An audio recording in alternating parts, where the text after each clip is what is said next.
Welcome, Libra. This is Regina from Pacific Tarot.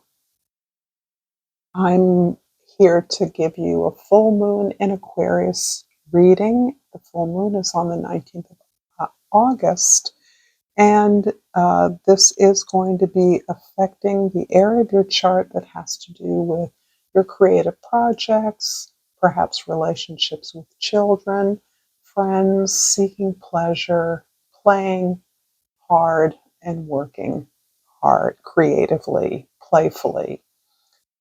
This is focusing on Libra rising, but this is a general reading and it isn't going to resonate with everyone. If you're interested in a personal reading, information for that is in the description box below. I am grateful to be here and I'm so glad that you're here. So let's get started, Libra, with your overall energy for this full moon. The Devil card. There is a necessary evil in your life that you have accepted. This can be relevant to a work situation. There may be a quality of friendship among one or some of your friends that you have tolerated as being just the way it is. This can be a perception that someone, for example, with money can do whatever they want to do as a part of the right of their privilege, or it can be uh, uh, collaborating with someone who is unethical or that you know does not is not doing things for the appropriate reasons. I'm trying to come up with examples of how this can be relating particularly to the way that you are creatively productive.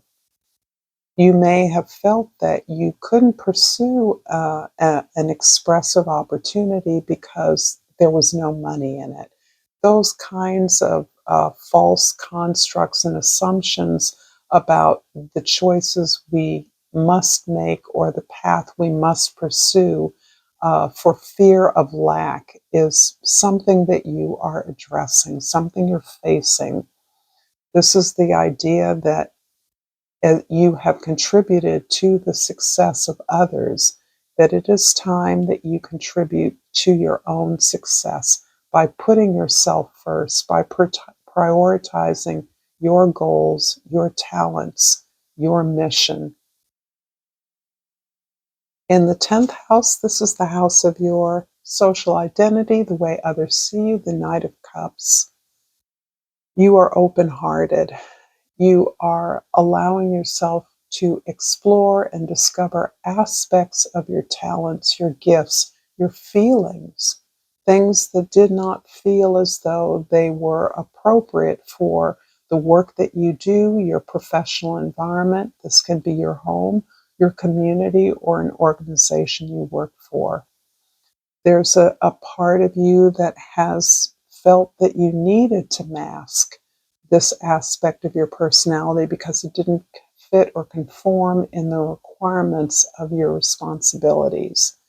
This can be feeling what you believe is an inappropriate connection with clients or customers, or a sense of compassion for others that feels as though it obstructs your work, it makes you less efficient because those are the rules of the organization.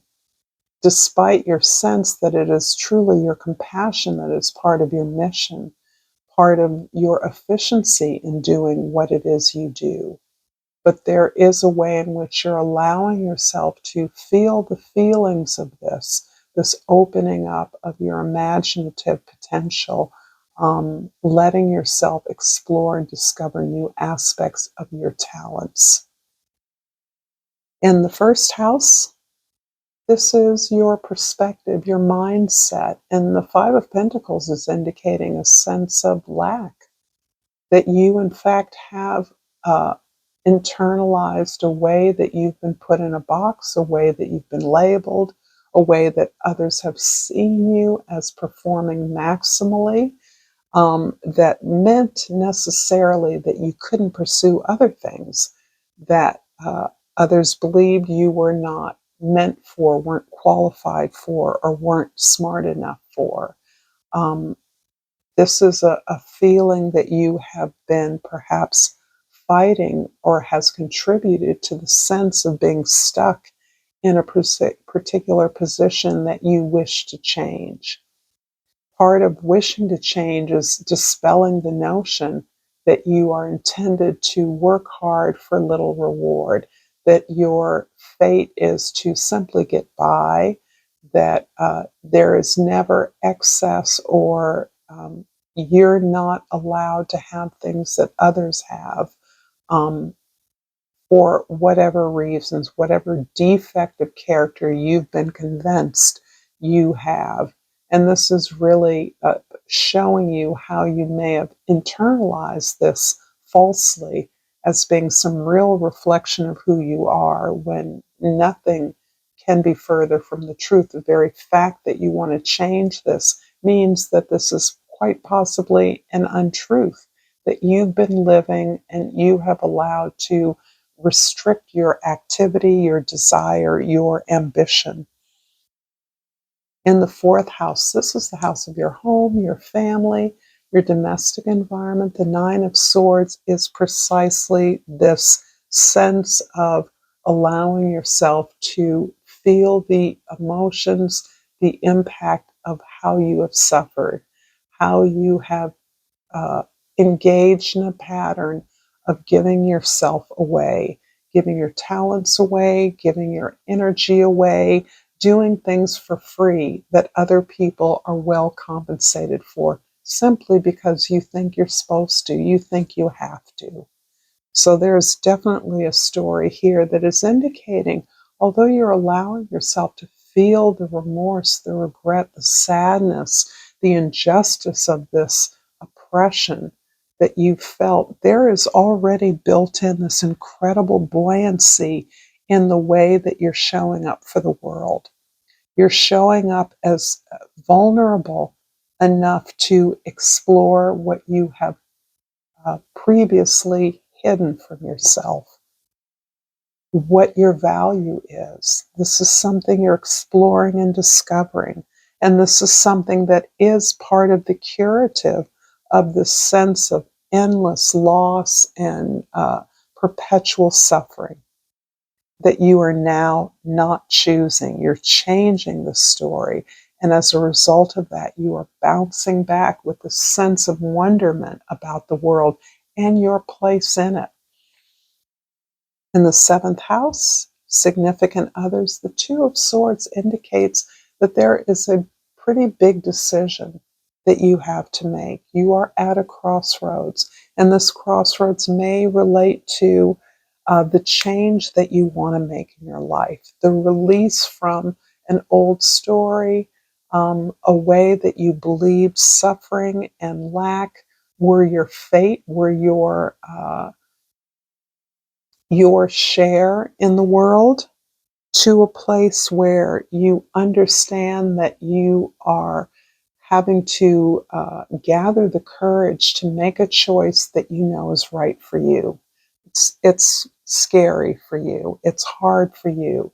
This is already knowing what your truth is. You're already moving to a place of greater validation of who you are, of pursuing your own truth that is distinct from the truth that has been given to you.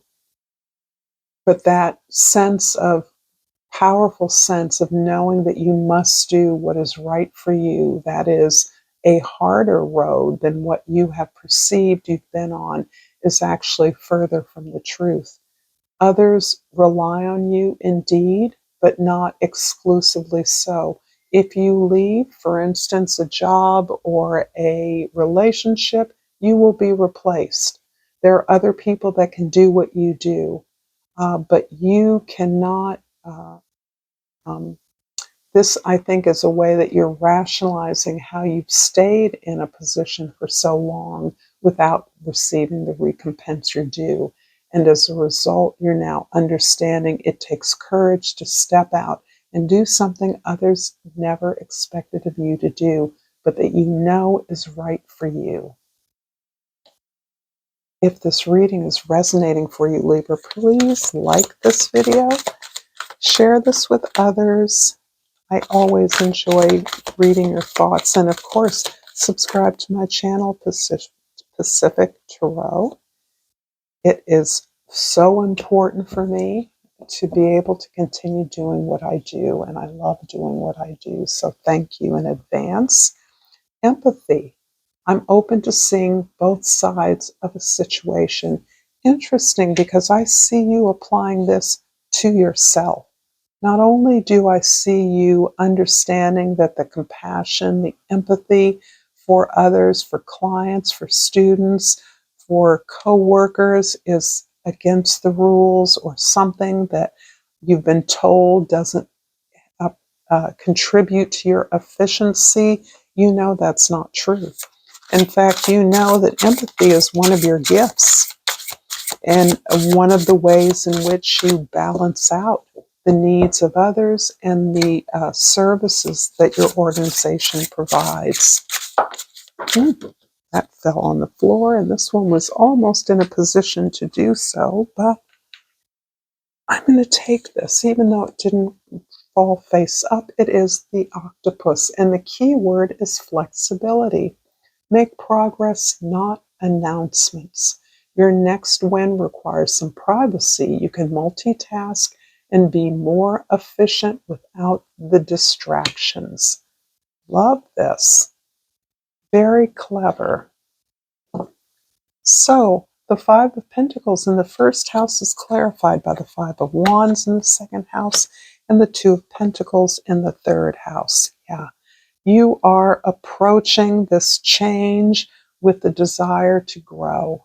You understand that by releasing the way that you've always understood that your life must be physically constructed, the things you can have, the money you can earn, the house you can live in, the relationship that's best for you, are all things that you can only change when you open yourself up to the desire for growth.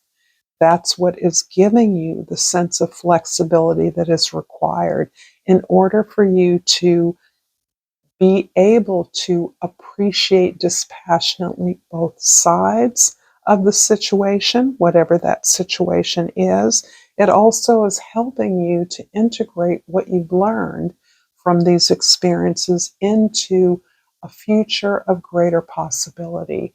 The desire to move to something that is unfamiliar, but you know is right for you. So this is a dance you're doing. This is a keeping up with the changes that you desire to make. This is feeling pressure to move in a new direction or release an old direction or stay a part of one of the soldiers in an organization as opposed to moving out in a fresh direction for yourself. The Nine of Swords in the fourth house is clarified by the Ten of Wands in the fifth house and the Four of Cups in the sixth house.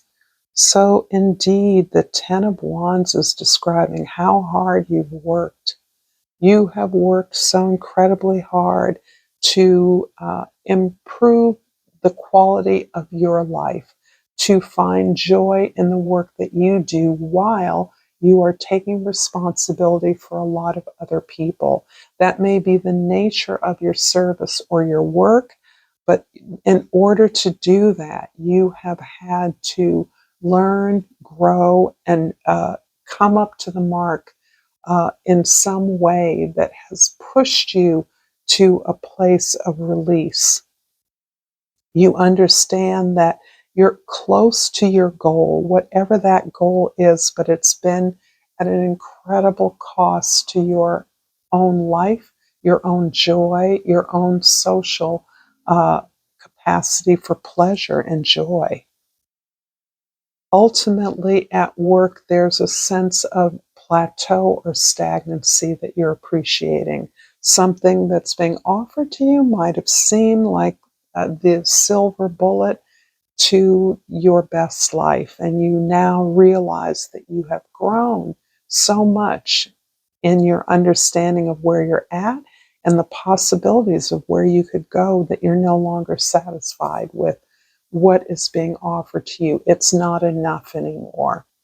You've grown, you want something different, you want something more for yourself. And as a result of that, you are preparing the way. You understand that you can manifest this opportunity that you do want, the offer that is a match for you. In the seventh house, the Two of Swords is clarified by the Chariot in the eighth house and the King of Swords in the ninth house. For you, Libra, this may be difficult in some ways, but you are not allowing the needs, the challenges, the unreasonable demands of others to distract you from where you now feel you clearly are destined to move forward towards. You understand that your path lies in pursuing a personal goal, not being distracted, and that for some of you can actually mean going to another job, taking a new position in a company. But it is more than simply the location. It's about changing the structure of where you're at. And you may have the favor of others to do so, but part of it is accepting yourself, accepting what you need as a whole person, so that your differences, the ways, not the ways in which you sacrifice endlessly, because a lot of people do that. More in the way that you are unique, you're original, you are an outlier. There's no need for you to pretend that you're like everyone else for the purpose of getting along. That's not necessary. You understand that your unique talents are part of your unique service and mission in the world. So you couldn't offer what you do offer if you were like everyone else. In particular, you may be gravitating to a new educational opportunity or a new way in which you communicate more globally with others. You may have an opportunity to make presentations or market or instruct others about a new way that your organization is offering services to others, a field, or you may be participating in some kind of educational effort that you are in fact facilitating. This can be about the alternatives that you see to the workplace that you're currently engaged in. You are challenging assumptions, and this is a through line during a time where one of the key themes is emotional freedom, the emotional freedom to be who you are and to integrate that, let that inform the work that you do, an improvement in the services you offer, a discussion with others who share similar goals around ways that that can be accomplished. And ultimately, this is about an openness to ask the questions and to listen to the feedback that you receive. The Knight of Cups in the 10th house is clarified by the Ten of Swords in the 11th house and the Ace of Swords in the 12th house. So here's another 10. This is about closing out cycles, changes, coming to the end of a road. The Ten of Wands is paired beautifully in opposition with the Ten of Wands, so that you are releasing not only the responsibilities and the obligations of others' expectations, but you are letting go of the beliefs that those were founded upon. Those beliefs that said that this is who you are and this is what you can do, that's the end of it. And the ways in which you have internalized that means that it required this huge shift, this way in which you had to work through your obligations or responsibilities. You had to complete that in some way, close those out, and release all the beliefs that those were founded upon in order to feel good about the movement that you are anticipating. This is setting the stage for the Ace of Swords that you are now coming into its illumination, its revelation. This is the pursuit of your truth.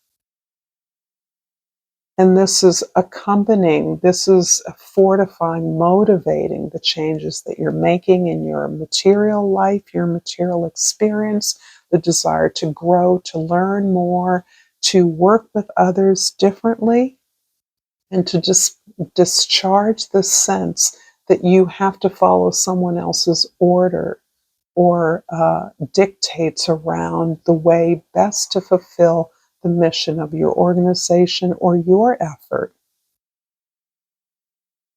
I'm going to finish up this reading with a yogic path oracle, and out has jumped, actually I turned over Kundalini.